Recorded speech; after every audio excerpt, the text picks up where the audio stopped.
What if the secret to surviving suffering isn't strength or luck or even hope, but something invisible? A reason, a why? We all suffer. It is the one thread that binds every human life. Sometimes suffering arrives like lightning, sudden, violent, impossible to prepare for. An illness that steals your strength, a heartbreak that leaves your chest hollow. The loss of someone whose absence feels like the tearing of your own flesh.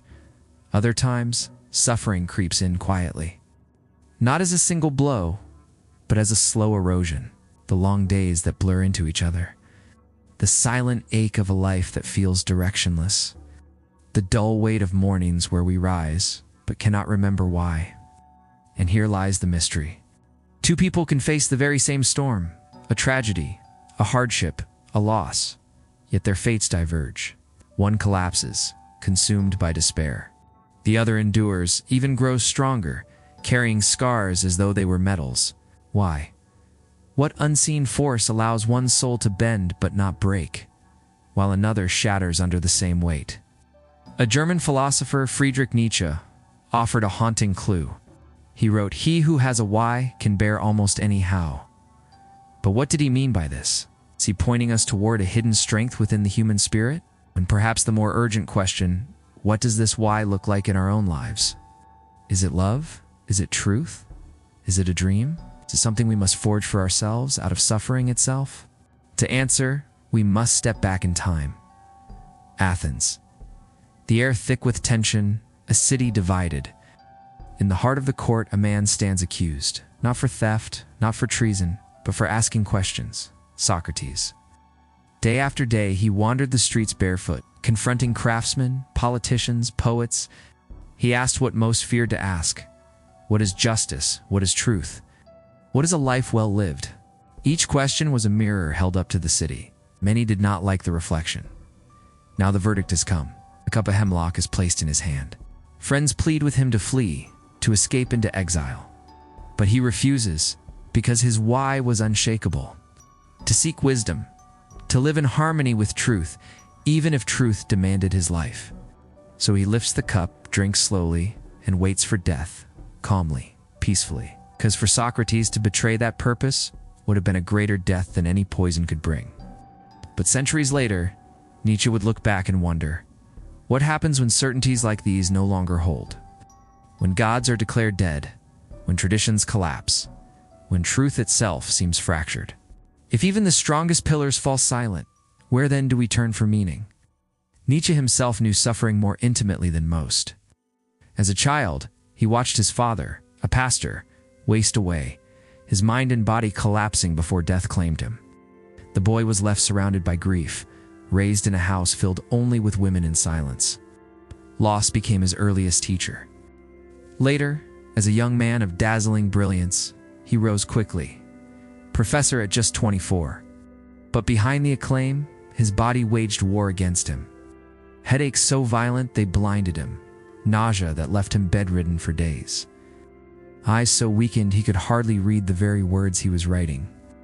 And through it all, a gnawing loneliness. Friendships fractured. Love unreturned. He often walked the world as though exiled from it, yet still he wrote. Line after line, book after book, as if each word was a lifeline thrown against the abyss. Why? Because Nietzsche had come to believe something radical. If life comes to us without instructions, without a higher purpose, without a script, then meaning is not given, it must be made, forged in the fire of our own suffering. But here, the haunting question lingers. Can this act of creation truly carry us through despair? Or is it merely a fragile defense against a universe that remains indifferent? For centuries, Europe had leaned on God for its why. Church bells marked the rhythm of life. Birth, love, death, all wrapped in sacred meaning. Suffering was not just tolerated, it was explained. A trial, a test, a path to redemption. Every tear could be placed in the hands of heaven. But Nietzsche declared something that shook the foundations of this faith. God is dead, not as a triumphant cry. Not as a celebration of liberation, but as a warning heavy with sorrow. Because if the old stories no longer hold, if the heavens fall silent, then suffering changes shape. It no longer feels like a passage towards something higher. It becomes a weight with no destination. When pain has no purpose, it stretches into eternity. When loss has no meaning, it leaves behind only emptiness. The silence of the divine becomes the silence inside ourselves. Was Nietzsche right? Had the old world truly collapsed beyond repair? And if so, are we doomed to drift in a universe without anchor? Or can we, out of the fragments, build something new? Decades later, in the darkest of human hells, the Nazi camps, Viktor Frankl discovered something astonishing. Those who had a why, a loved one, a dream, a faith, were more likely to survive than those who did not. Modern psychology confirms it, meaning transforms pain not by removing it, but by giving it direction.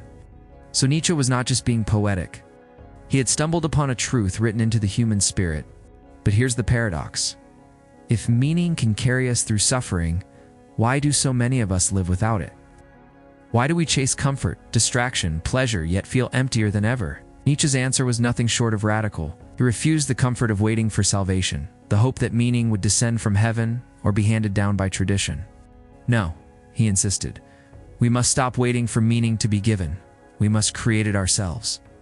Out of this vision emerged the figure he called the Übermensch, the overman, a being not defined by cruelty or domination, as so many misread him, but by creation. The Übermensch is not a tyrant, but a maker of values, soul who takes pain in its raw, brutal form and forges it into purpose, who stands before life in all its chaos and still dares to say yes. Yes, even when it wounds. Yes, even when it breaks. And here lies the shocking truth. Meaning does not erase suffering. It does not cancel pain or soften its sharpness. Instead, it transforms it. It gives suffering a shape, a direction, a reason to endure. Nietzsche captured this with a phrase so often repeated that it risks being dulled by familiarity. What does not kill me makes me stronger, but for him, this was no hollow slogan. It was a command, a demand. A call to arms for the human spirit, to take wounds and hammer them into wisdom, to take despair and alchemize it into strength, to turn life's cruelties into the very fire that keeps us alive. But Nietzsche himself, his own body betrayed him. In his final years, illness silenced him completely. A mind once ablaze went dark. Was his philosophy not enough to save him? Or was it his final gift to us, to carry forward what he could no longer bear? Today, our suffering looks different. Burnout, anxiety, loneliness in crowded cities. A world of constant comfort, but so little purpose. We scroll, we distract, we numb ourselves. But comfort cannot replace meaning. And without a why, even small struggles crush us. But with it, even the deepest wounds can be endured. So the question is not, can I avoid suffering? The question is, what is my why? Because when you know it, every how, no matter how hard, becomes bearable. Socrates found his why in truth. Nietzsche, in creation. Frankl, in love and survival. And your why is waiting. And once you claim it, nothing can truly break you. Tell me in the comments, what is the why that carries you through suffering?